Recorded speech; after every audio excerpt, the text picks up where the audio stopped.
Bonjour à tous et bienvenue. Petite parenthèse avant de commencer cette vidéo, mais dimanche dernier, je publiais dans le New York Times avec Jerry Longman une longue enquête autour des abus sexuels systémiques sur mineurs liés à la Fédération malienne de basketball.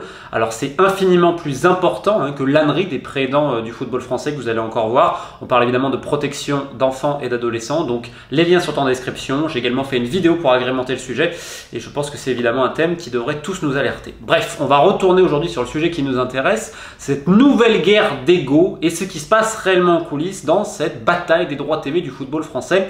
On se rappelle de l'échec Mediapro qu'on avait annoncé ici, alors, et encore une fois, il fallait vraiment pas être devin, et on se dit, bon, le football français va commencer à être raisonnable, on va se mettre à une table, on va faire un peu comme les Anglais quelque part, puisque les deux géants en Angleterre qui diffusent la Première Ligue, BT Sports et Sky Sports, se sont assis à une table avec la Première Ligue, etc. Donc on avait trouvé un accord. Alors, on notera que l'accord avait été un petit peu en baisse par rapport au dernier contrat de droit TV, ce qui est un peu normal, puisqu'aujourd'hui, la plupart des contrats soit stagnent ou sont un petit peu en baisse par rapport au dernier. Il y a une légère récession vis-à-vis des droits TV quand même, comme le montre d'ailleurs le dernier contrat de beIN avec l'UEFA, c'est 20% de moins que le dernier. C'est pour la diffusion donc, de la Ligue Europa notamment et de la Ligue des Champions dans le MENA. Donc le MENA, c'est l'Afrique du Nord et le Moyen-Orient. Donc c'est un peu logique à ce niveau-là, mais on se dit, bon, les Anglais sont capables de se mettre d'accord, etc. Vu l'urgence du football français, on le rappelle, les propos du patron de la DNCG qui a quand même alerté là il n'y a pas longtemps en disant attendez, s'il n'y a pas aujourd'hui les actionnaires qui vont remettre au pot, on va assister sans doute à des clubs qui vont déposer le bilan. Donc là il y a évidemment une urgence suite évidemment au scandale Mediapro. Je dis normalement on a mis un peu d'eau dans son vin. Mais non, on parle du football français, donc non, on ne met pas d'eau dans son vin. D'un côté, vous avez Canal qui dit « je vais tordre la LFP ». De l'autre côté, vous avez la LFP qui maintenant dit « ah, on a niqué Canal, on est content ». Au milieu, vous avez les présidents du football français qui... Alors, j'essaye de trouver une description pour la plupart, pour la masse bruyante.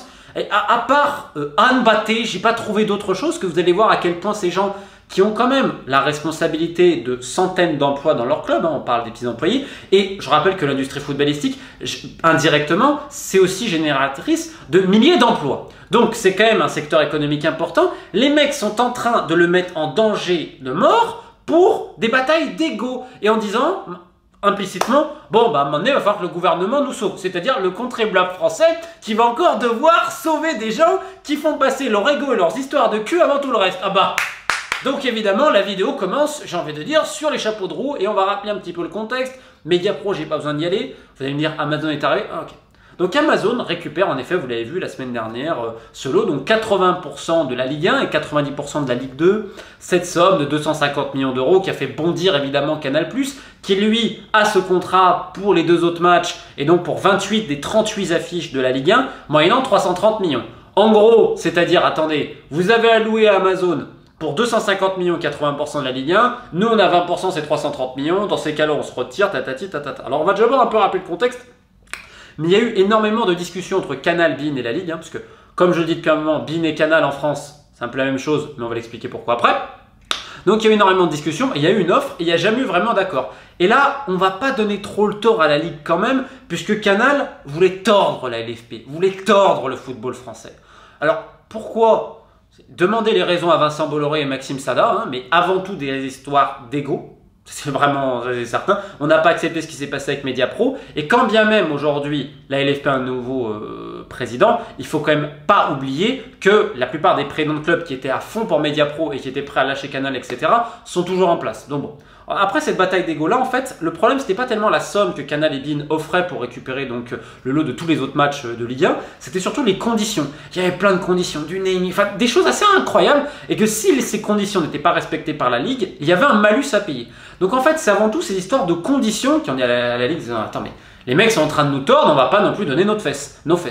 Dans le même temps, Canal pensait être seul sur le sujet parce qu'il savait que DAZN et Amazon étaient intéressés potentiellement, peut-être pour aller d'après, c'était plus des on-dit qu'autre chose. Sur deux en disant bon on va les tordre, on va être tranquille. D'ailleurs tournée médiatique de Maxime Sada qui a énervé la Ligue au plus haut point en disant ah ouais il veut nous donner les ordres, et bien il va voir ce qu'il va voir. Et là avant toute chose on va quand même rappeler que pendant qu'il y avait cette possibilité là, à la Ligue on a fait quoi? On se dit bah attends on va essayer de faire notre propre chaîne de TV. Et alors là on a présenté un business plan au président, mais alors c'est lunaire. Le business plan ayant été présenté notamment par Mathieu Ficot, qui est le directeur général adjoint actuellement, si je ne dis pas de bêtises, qui a quand même survécu à Mediapro. Et on lui dit encore, tu peux être dans le business plan de la prochaine chaîne de la Ligue. Alors, l'idée qu'ils avaient eue, c'était de dire que c'est 80% d'autres matchs, donc pas les affiches. On va faire une chaîne de TV, low cost, pas d'émission, rien, juste les matchs. 11 € par mois pour la Ligue 1 et la Ligue 2. Et on va avoir 4,2 millions d'abonnés en troisième année. Comme ça, on fera 290 millions de bénéfices. Et là, tu as certains présidents qui ont dit oui, ça va faire de l'argent. Tu peux pas être aussi con, c'est pas possible en fait. Comment des gens qui sont des chefs d'affaires brillants, ils arrivent dans le foot, t'as l'impression qu'ils ont mis le cerveau ailleurs. Mais t'as personne qui fera 4,2 millions d'abonnés comme ça. T'en parles à tous les gens des droits TV, mais ils te disent non. Sachant que Vincent Labrune qui a vu les contrats de production aux copains, on va... Oh mon Dieu. On a échappé au plus gros fiasco après Mediapro de l'histoire, ça aurait été cette chaîne-là, qui se dit la première année, je crois que c'était 2,5 millions d'abonnés. Alors je sais pas comment ils les auraient fait, mais bon. Parce que on rappelle que dans ce projet-là, globalement, t'avais pas Paris et Marseille dans les matchs, hein, vu que 28 des 38 affiches, tu les avais pas. Donc, alors je veux bien qu'il y ait des supporters un peu de partout, mais tu devais encore payer 11 € juste pour des matchs de Ligue 1 et de Ligue 2 et avoir 4,2 millions d'abonnés en troisième année. Bon, c'est un concept, on l'avouera. Donc on n'est pas passé à côté de ça, qui a quand même été fait non plus avec l'un des artisans du fiasco Mediapro, c'est al dente le football français. Donc on est passé à côté de ça. Finalement, Canal essaye de tordre la ligue, et là je rends Vincent Labrune a raison quelque part, dire il va pas accepter de donner les fesses, comme ça, sans consentement. Donc, qu'est-ce qui se passe derrière? Amazon arrive et profite de la guignolerie de Canal, de la soumission de beIN, parce que beIN, faut pas oublier que c'est beIN qui a le contrat, de ce fameux contrat de 330 millions pour 28 affiches sur 38, 2 matchs par semaine, etc. avec la Ligue. Pourquoi ils avaient payé autant? C'est parce que Mediapro avait récupéré les autres lots, et donc il y a une espèce de panic buy, donc on a surenchéri. Parce qu'en effet que ça vaut pas 330 millions. Sauf que c'est beIN qui l'a, et beIN ensuite a sous-licencié à Canal. Donc LFP, qui signe avec beIN, qui va derrière sous-licencier à Canal. Et dans le même temps, entre beIN et Canal, Canal a obtenu la distribution exclusive, excusez-moi, de beIN, et c'est pas tout. Moyennant 250 millions d'euros par an, si je ne dis pas de bêtises, Canal récupère également la database de tous les abonnés. Et oui, tous les abonnés beIN, qui récupère la data? Ben, c'est Canal. Et ça, Big Bolloré is watching you les enfants. Parce que là, la data d'abonnés, de ça, c'est très important. Ça avait fait un petit peu bondir quand même à beIN qu'on passe ce deal-là, notamment parce que beIN n'est même pas propriétaire de sa propre base de données des abonnés. Donc c'est pour ça que quand on parle que beIN est quand même assez assujetti à Canal en France, on voit que c'est un petit peu le cas. Alors, aujourd'hui, qu'est-ce qui se passe? Canal dit non, on ne paiera pas, patati, on se retire du football français en disant qu'on a déjà la Ligue des Champions, la Première Ligue, la Formule 1 qui marche très bien, le MotoGP qui est pareil, bon, le rugby fonctionne un peu moins, mais voilà. Et c'est aussi, quand tu réfléchis, 330 millions, si tu veux le rentabiliser vis-à-vis d'abonnements, ça fait beaucoup d'abonnements quand même, hein, parce qu'en plus, tu as les frais de production, tu as tout le reste, etc. Donc bon, calcul économique et tout, évidemment, bataille d'ego. Sauf que la Ligue, de l'autre côté, dit attendez, mais nous on a un contrat, bon, le contrat il est avec beIN, et beIN sous-licencie à Canal. Et donc là, on met beIN au feu, sauf qu'on attend la réponse de beIN. Qu'est-ce que va dire beIN? Est-ce que beIN va suivre Canal+ en disant on dénonce le contrat, puisque vu ce qui s'est passé avec la LFP, Amazon et tout, ou alors beIN va dire non, bah en fait on va payer le contrat. Sauf que la Ligue dit maintenant, nous on a signé un contrat, on est tranquille à ce niveau-là, comment tu veux le rompre, machin et tout. Donc, les grands gagnants dans l'affaire, bah, c'est les avocats. Parce que si ça va au bout, ça va déclencher plein de procédures. On rappelle que Canal avait déjà intenté une procédure et qu'ils avaient été déboutés, mais là ils disent que maintenant en gros ils ont une valeur référence. C'est-à-dire, Amazon a récupéré 80% de la Ligue 1, moyennant 250 millions d'euros. Donc, de fait, l'autre contrat doit être valorisé. Alors, je ne suis pas juriste, je ne sais pas comment ça peut justifier. La seule chose que, quand même, je tiens à dire, tu achètes un appartement en 2018, je dis n'importe quoi. Tu l'achètes 1 million.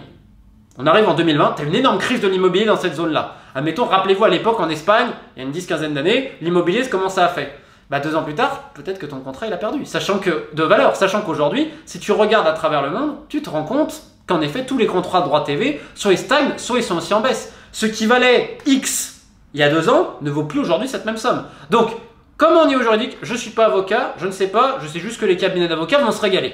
Et dans le même temps, bah, tu as Amazon qui a récupéré pour un prix plutôt intéressant 80% de la Ligue 1 et également 90% de la Ligue 2. Donc là, on attend la réponse de beIN. Qu'est-ce que beIN va faire? Est-ce qu'ils vont suivre la LFP? Est-ce qu'ils vont suivre Canal+? Depuis l'annonce de Canal, en attendant une potentielle bataille juridique qui risque d'être interminable, et c'est un peu le but de Canal, c'est-à-dire on va tordre le cou à la Ligue en se disant mais si on ne paye pas justement parce qu'on se retire et que cette bataille juridique, elle dure, ça fait que la trésorerie à un moment donné, elle va manquer. Donc là, Amazon a déjà dit bon ok, si vous avez besoin de nous dans nos versements, on peut commencer un petit peu à avancer afin que vous ayez un petit peu de trésorerie. Le problème c'est que le contrat d'Amazon ne va pas suffire. Donc la Ligue dit oui, mais on a Amazon, et en plus, on va faire respecter le contrat au niveau de la loi, etc., vu que ça a été signé. Ils espèrent aussi le signe de BIN. Il y a quand même une grosse incertitude, sachant qu'à la Ligue, on est content. Hein. On dit, mais on a niqué Canal, ils ne nous respectaient pas. Alors c'est vrai, c'est vrai. Sur ça, on est d'accord. Mais de l'autre côté, quand tu as voulu faire ta chaîne de TV complètement bidon, qui arrangeait d'ailleurs Canal au passage, parce qu'il y avait les copains, parce qu'il y avait ci, parce qu'il y avait là, et que là, tu as quand même, tu es pris. Ok, tu as signé avec Amazon, c'est très bien.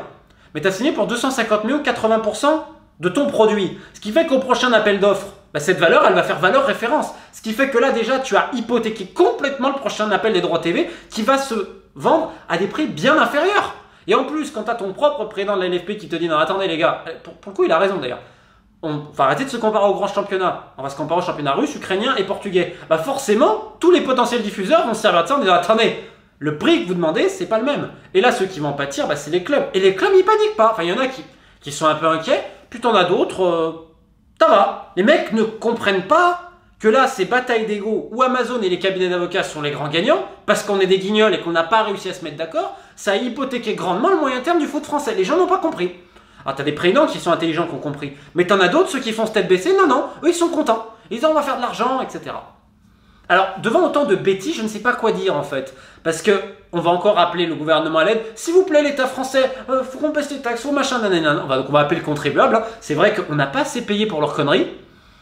Pour ça que je ne vais pas non plus complètement avancer Vincent Labrune, parce qu'il récupère une situation très compliquée, puisque toutes les erreurs du passé, et là vous avez la DNCG qui est en train d'alarmer, d'alerter, et tu as les clubs qui disent non mais tranquille, on va faire des transferts. Bon bah c'est bon, on va faire des transferts alors.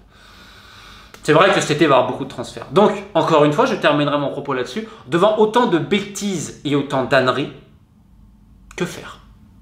Et qu'est-ce qui est souhaitable? Regardez ce qui est en train de se passer à Bordeaux. D'un côté, vous avez la peste, d'un côté, vous avez le choléra qui veut reprendre le club. Et on essaye d'enfumer encore les gens. Bref, pendant que la LFP espère potentiellement qu'à terme, Amazon récupère tout le contrat, peut-être à des prix moindres, il faut aussi se rappeler de la valeur de ce contrat-là, qu'il soit avec ces 330 millions ou pas. On arrive à des valeurs inférieures au précédent contrat avant Mediapro. Et vu que les clubs avaient tablé sur l'augmentation des droits TV par Mediapro, ils avaient planifié cela, ça va faire beaucoup de casse. Et là, on va quand même pas jeter toute la pierre au président de club, c'est que là, ils ne pouvaient toujours pas planifier le budget pour l'année prochaine parce qu'on ne savait toujours pas le contrat des droits TV, ce qui fait qu'encore aujourd'hui, on a encore ce doute-là, ce qui est très compliqué pour les clubs de planifier. Et au lieu d'être sage et essayer de faire très attention, et ben, qu'est-ce que les clubs font? Et ben, ils se disent on va vendre, en espérant un miracle sur le marché des transferts. Et ça, je pense que c'est tout le modèle économique qu'on a expliqué depuis des années et des années, qui est en train de complètement se péter la gueule, mais on essaie de le sauvegarder, en créant plus de dettes. Donc voilà, il y a beaucoup de banques et d'établissements financiers qui vont être très contents, et ça annoncera encore plus de rachats, puisque comme l'a dit le président, le patron de la DNCG, si les actionnaires ne remettent pas la main à la poche, et ben, il va y avoir des gros problèmes. Et vu qu'on a toujours cette incertitude sur les droits TV, et ben, c'est un impact direct sur l'avenir du football professionnel. Bref, c'est pas très réjouissant, on va voir ce qui va se passer à moyen terme et déjà à court terme, mais croyez-moi, les cabinets d'avocats s'en frottent déjà les mains. Allez, je vous souhaite une bonne fin de journée et à bientôt.